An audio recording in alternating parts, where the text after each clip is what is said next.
Language learning, একটা language শেখার ক্ষেত্রে কোন প্রসেসটা ফলো করা দরকার, কোন প্রসেসটা ফলো করলে আমাদের ইমপ্রুভমেন্টস ভালো হবে এবং এফিশিয়েন্টলি দক্ষতার সাথে আমরা একটা ল্যাঙ্গুয়েজ শিখতে পারব, এই সব কোয়েশ্চেনের আনসার দেওয়ার জন্য আজকে আমি এই ভিডিওটা করছি। এই ভিডিওটার মধ্যে আমি আলোচনা করব এমন একটা ল্যাঙ্গুয়েজ লার্নিং প্রসেস যেটা খুব সহজ এবং খুব efficient. So without any further ado, let's get started. As you can see on the board, there is a language learning process here. এখানে আমি পুরো প্রসেসটাকে দুইটা ভাগে ভাগ করছি। The first one is exposure. Exposure মানে আসলে কি? Exposure হচ্ছে immerse yourself in the language. That means আপনি নিজেকে একটা ল্যাঙ্গুয়েজে নিমজ্জিত করা, which also means that আপনি ওই ল্যাঙ্গুয়েজের সাথে অনেক বেশি পরিচিত হওয়া, সেটা যে কোনো ওয়েতে হোক, শুনে হোক, পড়ে হোক, বেশি বেশি আপনি ওই ল্যাঙ্গুয়েজের সাথে পরিচিত হওয়া। এখন পরিচিত হওয়ার জন্য আপনি দুইটা মেথড ফলো করতে পারেন। এইখানে আপনি এই প্রসেসটাকে আবার দুইটা আলাদা আলাদা প্রসেসে ভাগ করতে পারেন। একটা হচ্ছে ইনপুট আর একটা হচ্ছে আউটপুট। ইনপুট মানে আমরা সাধারণত বুঝি হচ্ছে কোনো কিছু নেওয়া। এক্স্যাক্টলি ল্যাঙ্গুয়েজের ক্ষেত্রেও কিন্তু বিষয়টা সেম, আপনি ল্যাঙ্গুয়েজটা নিতে পারতে হবে। মানে একজনকে শুনে বুঝা, একজন নেটিভ স্পিকার কীভাবে কথা বলতেছে, ওনার সাউন্ডগুলো কীরকম, ওনার উচ্চারণগুলো কীরকম, এই সবটা বুঝাকে বলা হয় ইনপুট।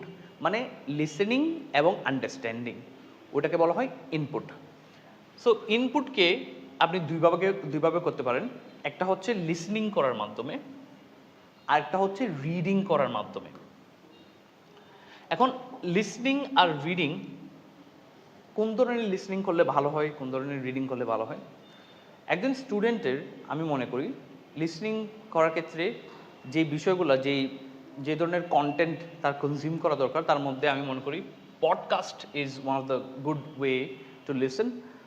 পডকাস্ট শোনার মাধ্যমে, বিভিন্ন রকমের ইন্টারভিউজ শোনার মাধ্যমে, podcast, interviews, audio books is also very helpful. So podcast, interviews, audio books, এগুলা টার্গেট ল্যাঙ্গুয়েজে, যে ল্যাঙ্গুয়েজ আপনি শিখতে চাচ্ছেন ওই ল্যাঙ্গুয়েজে শোনার মাধ্যমে আপনি খুব দ্রুত আপনার লিসনিং স্কিলটাকে ইমপ্রুভ করতে পারবেন। এরপর রিডিংয়ে আসেন। So reading books is quite important. বই রিডিং করলে আপনার অনেক জ্ঞান কিন্তু এক্সপান্ড হবে, আপনার ভোক্যাবুলারি এক্সপান্ড হবে, সেন্টেন্স স্ট্রাকচারের নলেজ এক্সপান্ড হবে। ওভারঅল পুরো ল্যাঙ্গুয়েজটাকে আপনার মধ্যে ইনপুট করতে এটা অনেক বেশি সাহায্য করবে। সো আপনি চাইলে বই পড়তে পারেন, আর্টিকেলস পড়তে পারেন, বিভিন্ন নিউজ আর্টিকেলস পড়তে পারেন, অথবা নিউজ পেপার পড়তে পারেন। তবে আপনাকে এই পুরোটা করতে হবে ইন দ্যাট টার্গেট ল্যাঙ্গুয়েজ, যে ভাষাটা আপনি শিখতে চাচ্ছেন ওই ভাষার উপর নিউজ পেপার থাকলে, বই থাকলে বা কোনো আর্টিকেল থাকলে সেটা পড়েন। সো এক্সপোজারে আমরা দেখলাম ইনপুট নেওয়ার ক্ষেত্রে বা ল্যাঙ্গুয়েজটাকে নেওয়ার ক্ষেত্রে আমরা দুইটা কাজ করতে পারি, একটা হচ্ছে লিসনিং আর একটা হচ্ছে রিডিং। এবার আসেন সেকেন্ড যে কাজটা এক্সপোজারে, সেটা হচ্ছে আউটপুট। আউটপুট মানে এই যে আপনি এই ল্যাঙ্গুয়েজটা নিলেন, সেটা আবার দিতেও হবে। মানে একজনের সাথে সেই একইভাবে আপনার কথা বলতে হবে, আপনার মনের ভাবটা প্রকাশ করতে হবে। এসব পুরো বিষয়টাকে আমরা আউটপুট বলি। সো আউটপুটের ক্ষেত্রে আপনার দুইটা কাজ করতে হবে, একটা হচ্ছে স্পিকিং করা, আর একটা হচ্ছে রাইটিং করা। নাও স্পিকিং আপনি কিভাবে করবেন? স্পিকিং করার জন্য আপনি হয়তো পার্টনার খুঁজে পাচ্ছেন না, so that's not a problem. You can practice with yourself. আপনি নিজে নিজে প্র্যাকটিস করতে পারেন, অথবা যদি পার্টনার থাকে তাহলে এমন একজন পার্টনারকে খুঁজেন যিনিও আগ্রহী আপনার সাথে প্র্যাকটিস করতে, যাতে করে স্পিকিং সেশনটা অনেক বেশি ইন্টারেক্টিভ হয়।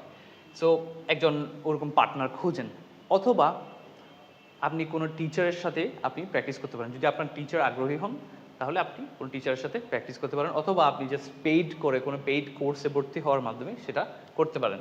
So output is quite important. আর আউটপুটের সবচেয়ে ইম্পর্টেন্ট বিষয়টা হচ্ছে স্পিকিং করা। স্পিকিং আপনাকে ডেইলি করতে হবে। একদিন করলেন, 1 ঘন্টা করলেন, তারপর থেমে গেলেন, ভুলে গেলেন, এভাবে হলে চলবে না। You have to speak every day, you have to be consistent. Regularly ওই স্পিকিংটা করতে হবে। আর এগুলো লিসনিংও রেগুলারলি করতে হবে, রিডিংও রেগুলারলি করতে হবে, স্পিকিংও রেগুলারলি করতে হবে। And the second thing is writing. এখন রাইটিংয়ের ক্ষেত্রে আমরা হয়তো বলতে পারি যে স্যার আমি তো রাইটার না, আমি কিভাবে লেখালেখি করব, বা আমি আসলে কি নিয়ে লিখবো বুঝতে পারি না, কি নিয়ে লেখা উচিত আমি বুঝি না। So start from the basic. আমার আনসার হচ্ছে স্টার্ট ফ্রম দ্য বেসিক। আপনি একদম বেসিক থেকে শুরু করেন। Right about your day. আপনি আপনার দিন নিয়ে লেখেন, আপনি সারাদিন কী কী করলেন, সকালে কী কী করলেন, বিকেলে কী কী করলেন, দুপুরে কী কী করলেন, রাতে কী কী করলেন, এই সব বিষয়টা একটা জার্নাল আকারে লিখেন। এক লাইন এক লাইন এক লাইন লিখলে আপনার মধ্যে ওই লেখার যে এবিলিটি সেটা আস্তে আস্তে আস্তে আস্তে গ্রো করবে। গ্র্যাজুয়ালি অনেক অনেক ভালো একটা অবস্থানে আপনি যাবেন লেখার ক্ষেত্রে। সো লেখার ক্ষেত্রে যেটা হয় সেটা হচ্ছে আপনি লেখার সময় অনেক কিছু চিন্তা করতে হয়, অনেক ভোকাবুলারি চিন্তা করতে হয়, অনেক সেন্টেন্স স্ট্রাকচার চিন্তা করতে হয়। ও ব্রেনকে যখন আপনি এই এক্সপোজ করবেন সেকেন্ড ল্যাঙ্গুয়েজে, যে ল্যাঙ্গুয়েজটা আপনি শিখতে চাচ্ছেন ওই ল্যাঙ্গুয়েজে যখন আপনি বারবার এক্সপোজ করবেন, তখন আপনার ল্যাঙ্গুয়েজ লার্নিং প্রসেসটা আরও বেশি এফিশিয়েন্ট হবে। You can write also, you can write stories, short paragraphs and some sentences. Now we come to the second process. একটা হচ্ছে এক্সপোজার, অনেক বেশি এক্সপোজ করা নিজেকে। আরেকটা হচ্ছে বেসিক। বেসিকের মধ্যে আমরা যেটা করব সেটা হচ্ছে we will focus on essential things. আমরা কিছু গুরুত্বপূর্ণ বিষয়ের উপর ফোকাস করব। Once you have exposed yourself in the language, যখন আপনি নিজেকে এক্সপোজ করলেন, ওই ল্যাঙ্গুয়েজের সাথে অনেক বেশি পরিচিত হচ্ছেন, ঠিক সেই সময় আপনাকে আরেকটা কাজ করতে হবে, সেটা হচ্ছে আপনার বেসিকটাকে ক্লিয়ার করা। মানে ওই ল্যাঙ্গুয়েজের গ্রামাটিক্যাল স্ট্রাকচার সম্পর্কে জানা, গ্রামার কীভাবে কাজ করছে ওই ল্যাঙ্গুয়েজের মধ্যে সেটা সম্পর্কে জানার চেষ্টা করা। তবে আমরা এখানে আগে গ্রামার নিয়ে কথা বলি নাই। এটার কারণ হচ্ছে আগে যদি আপনি বেসিক ঠিক করতে যান তাহলে আপনার মধ্যে এক্সপোজারটা আসবে না। আগে আপনাকে এক্সপোজ করতে হবে, নিজেকে পরিচিত করতে হবে ওই ল্যাঙ্গুয়েজের সাথে, বিভিন্নভাবে লিসনিং করে হোক, রিডিং করে হোক, রাইটিং করে হোক, স্পিকিং করে হোক। এই চারটা বিষয় আপনাকে আনতে হবে, রিডিং, রাইটিং, স্পিকিং। এই চারটে বিষয় যখন আপনি একসাথে করবেন তখন আপনি ওই ল্যাঙ্গুয়েজের সাথে ভালোভাবে এক্সপোজ হবেন, ভালোভাবে পরিচিত হবেন। Once you have done that, তারপর আপনি বেসিক্সটা ক্লিয়ার করার চেষ্টা করেন, তারপর আপনি বেসিক্সের উপর ফোকাস করেন, আপনার ভোকাবুলারিকে ইমপ্রুভ করেন, গ্রামারকে ইমপ্রুভ করেন। এগুলো করার মাধ্যমে আপনি আপনার বেসিকটাকে ইমপ্রুভ করতে পারবেন। এখন বেসিকটাকে ইমপ্রুভ করারও দুইটা ওয়ে আছে, একটা হচ্ছে ভোকাবুলারি আর একটা হচ্ছে গ্রামার। একটা ভাষা শেখার ক্ষেত্রে ভোকাবুলারি কিন্তু অনেক অনেক গুরুত্বপূর্ণ। ভোকাবুলারি ছাড়া আপনি কোনো ভাষাই শিখতে পারবেন না। শব্দ ছাড়া আপনি কোনো ভাষা শিখতে পারবেন না। আপনি যদি শব্দ জানা থাকে তাহলে আপনি অ্যাটলিস্ট ইন্টারাকশন বা আপনি আপনার মনের ভাবটা কিছুটা হলেও প্রকাশ করতে পারবেন। যেমন আপনার লেটস সে আপনার পানি প্রয়োজন, পানি খেতে ইচ্ছে করছে, সো আপনাকে পুরো সেন্টেন্সটা বলতে হচ্ছে না, I want to drink water বা give me a glass of water, অতটুকু বলতে হচ্ছে না। আপনি যদি জাস্ট একটু ইশারা করে বলেন ওয়াটার প্লিজ, ওয়াটার ওয়াটার, এতটুকু বললে হয়ে যাচ্ছে। আপনি কিন্তু একটা শব্দ দিয়ে আপনার মনের ভাবটা কিন্তু প্রকাশ করলেন। So vocabulary is quite important in terms of learning a language, when it comes to learning a language. So vocabulary শেখার চেষ্টা করেন, বেশি বেশি ভোকাবুলারি শেখার চেষ্টা করেন। আমরা কি করি, একসাথে একদিনে অনেক ভোকাবুলারি শেখার চেষ্টা করি। So what we have to do is, একসাথে যখন আপনি অনেকগুলো কাজ নিয়ে নেবেন আসলে আপনি সেটা করতে পারবেন না, বা একদিন করলেন, 2 দিন করলেন, 3 দিনের দিন আপনি বোর্ড হয়ে যাবেন, আপনি এক্সস্টেড হয়ে যাবেন। তো সেজন্য আপনাকে যেটা করতে হবে, স্টার্ট স্মল। আপনাকে ছোটো ছোটো পোর্শনে শুরু করতে হবে। আপনি কী করবেন, দিনে একটা করে শেখেন ভোকাবুলারি। আপনি 365 দিন, বছরে 365 দিনে আপনি 365টা ভোকাবুলারি শিখতেছেন। ইনফ্যাক্ট 365টা ভোকাবুলারি আমরা ডেইলি লাইফে প্রতিদিন ইউজ করি। ওইরকম ভোকাবুলারি যদি আপনি শিখতে পারেন তাহলে আপনার আর এর চাইতে বেশি ভোকাবুলারি শিখে এক্সপার্ট হওয়ার যদি প্রয়োজন না থাকে তাহলে আর শিখতেও হবে না। So 365 vocabulary is a huge number, যদিও এটার জন্য আপনাকে 1 বছর ওয়েট করতে হবে। কিন্তু আপনি দিনে একটা ভোকাবুলারি শিখেন এবং ওই ভোকাবুলারিটা সারাদিন ইউজ করবেন, হয় লিসেনিংয়ের মাধ্যমে, হয় স্পিকিংয়ের মাধ্যমে, হয় রাইটিংয়ের মাধ্যমে হোক, সেটা বিভিন্নভাবে আপনি ইউজ করার চেষ্টা করবেন যাতে করে ওই ভোকাবুলারিটার সাথে ভালোভাবে আপনি এক্সপোজ হন এবং ভালোভাবে ওই ভোকাবুলারিটার সাথে পরিচিত হন। তো একটা ভোকাবুলারি যথেষ্ট আমি মনে করি একদিনে শেখার জন্য। এভাবে করে যদি আপনি একটা প্ল্যান করেন তাহলে আপনার কিন্তু at the end of the year, at the end of the month, you will have a huge number of vocabulary you will have learned, right? So এই বিষয়টা করার চেষ্টা করেন একদিনে একটা vocabulary, not more than that. Focus on the most frequently used 2000 vocabularies. তো আপনাকে যেটা কাজ করতে হবে, যেহেতু আপনাকে 1 বছর ওয়েট করতে হচ্ছে, তাহলে একটা vocabulary শেখার জন্য একদিন সময় আপনি এক্সপ্লেন করতেছেন, তাহলে এমন একটা vocabulary শিখবেন, এমন কিছু vocabulary শিখবেন যেগুলা প্রতিদিন ইউজ হয়, ফ্রিকোয়েন্টলি ঘন ঘন ইউজ হয়, ওই ধরনের কিছু vocabulary শেখার চেষ্টা করবেন। So focus on the most frequently used 2000 or 3000 vocabularies. আপনি প্রতিদিন এমন কিছু ওয়ার্ডস, এমন কিছু vocabulary শিখেন যেগুলো অনেক বেশি ইউজ হয় একটা ল্যাঙ্গুয়েজের মধ্যে। Then group them by themes, for example travel, work, etcetera. অর্থাৎ আপনাকে যে vocabulary আপনি এগুলো শিখছেন, ওই vocabularyগুলোকে আপনাকে গ্রুপ করতে হবে, যে কোন vocabularyগুলো কোন কনটেক্সটে ইউজ হয়, কোন প্রসঙ্গে ইউজ হয়। লেটস সে স্পোর্টসের ক্ষেত্রে অনেক রকমের vocabulary কিন্তু ইউজ হয়। সো স্পোর্টসের যে vocabularyগুলো আছে আপনি যদি সেগুলো শিখে রাখেন, তাহলে স্পোর্টস সম্পর্কিত যে কথাবার্তাগুলো আছে আপনার খুব সহজ হয়ে যাবে সেগুলো বুঝতে, সেগুলো নিয়ে কথা বলতে। সো এভাবে যদি আপনি প্রত্যেকটা বিষয়ের উপর গ্রুপ করেন vocabularyগুলোকে, তাহলে আপনার শিকার জার্নিটা অনেক বেশি স্মুথ হবে এবং শিকার জার্নিটা অনেক বেশি এফিশিয়েন্ট হবে, কারণ আপনি বিভিন্ন টপিক রিলেটেড vocabulary আপনার জানা থাকবে। So focus on making groups of it can be by থিমের উপর নির্দিষ্ট করে বা কনটেক্সটের উপর নির্দিষ্ট করে আপনি vocabularyগুলোকে গ্রুপ করে শিখতে পারেন। So very important, focus on 2000 or 3000 vocabularies that are frequently used and focus on grouping them by their themes.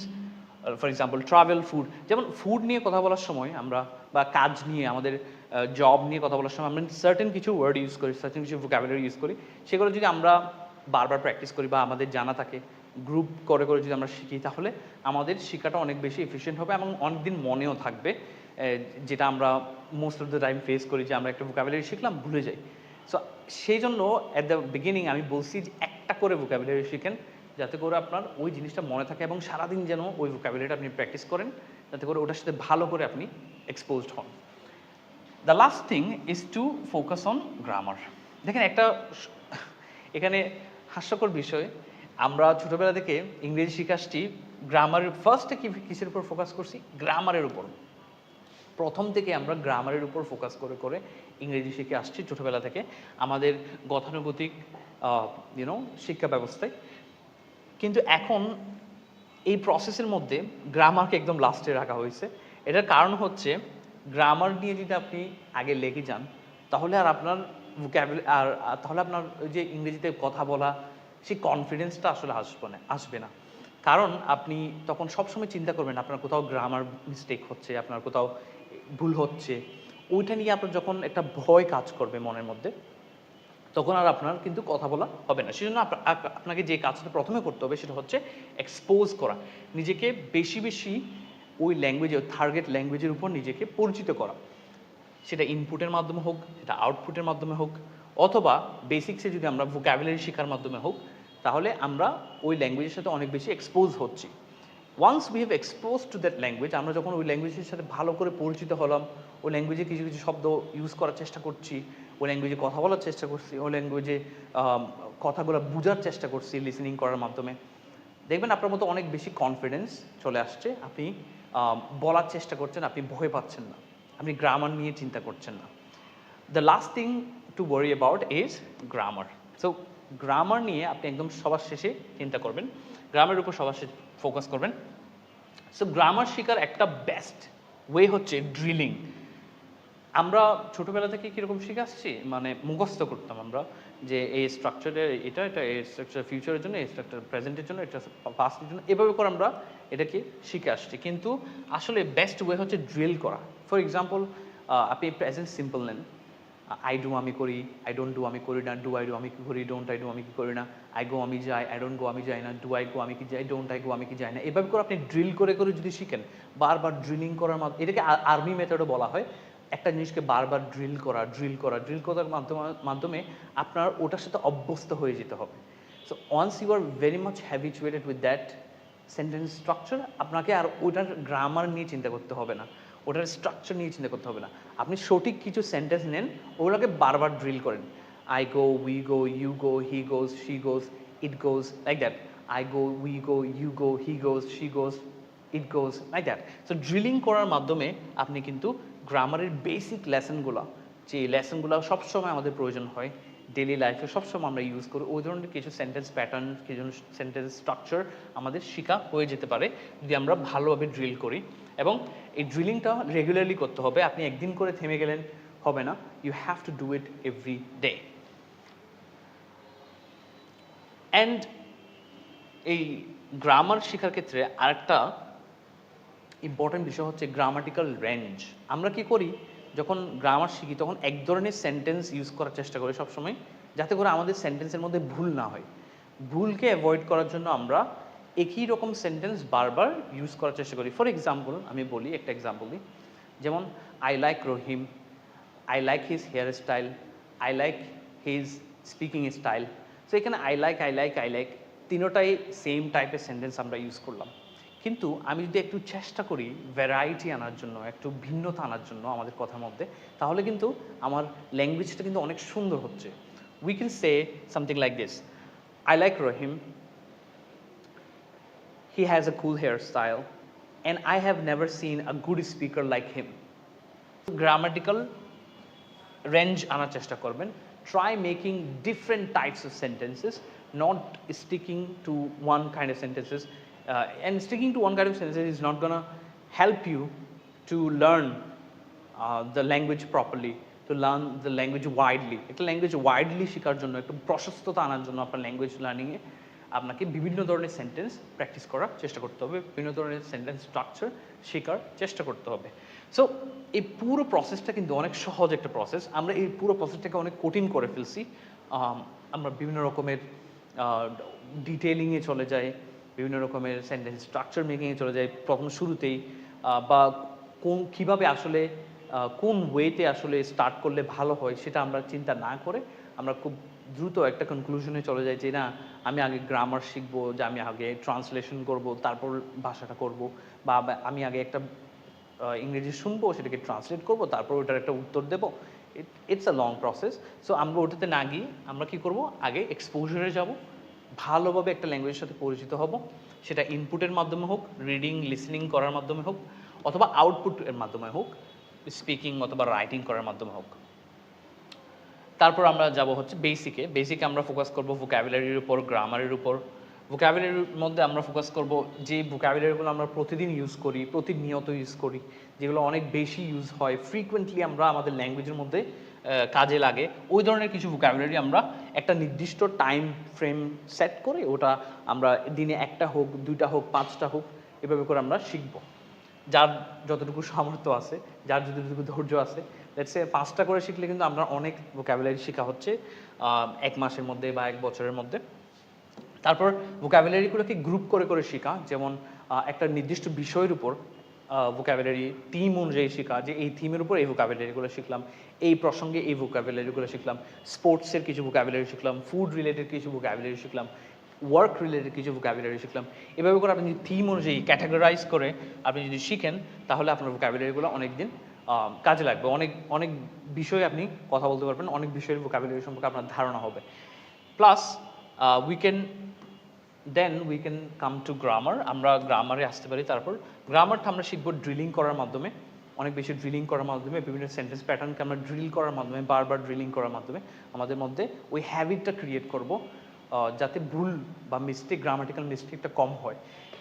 তারপরে যেটা আমরা করতে পারি সেটা হচ্ছে ভ্যারাইটি আনার চেষ্টা করতে পারি আমাদের সেন্টেন্স প্যাটার্নের মধ্যে। যখন কথা বলবো তখন আমরা ভ্যারাইটি আনার চেষ্টা করব, এই কাজগুলো আমরা করতে পারি।